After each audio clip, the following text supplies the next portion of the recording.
Hey guys! Another day and another vlog. So for today's video, ihahatid ko lang yung kapatid ko papuntang Quiapo. So this is our first time na mag-commute kaya wala talaga akong kaalam-alam sa mga pinaggagawa ko today.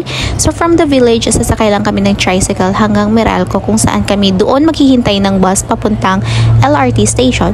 So ayan, nakasakay din naman kami agad ng bus at maluwag-luwag naman yung bus. Traffic nga lang pag nakabus ka.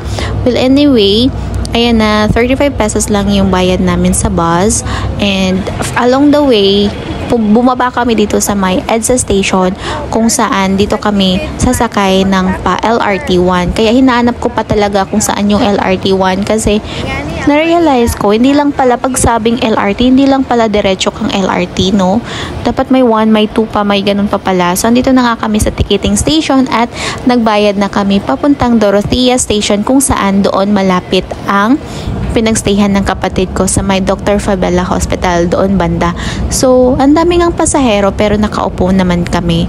Hassle nga lang kasi may dala kaming maleta. But anyway, it's okay. It's fine. So, naglakad-lakad na kami pa exit ng station. Alam nyo ba, dito sa train station, sa Dorothea, parang airport, napakalaki. So, after nun, sumakay na kami ng tricycle. Yung tricycle nila dito, guys, mababa. So, ayan, along the way, sumakay na nga kami ng tricycle, papunta ng hotel na pinagstayan ng kapatid ko.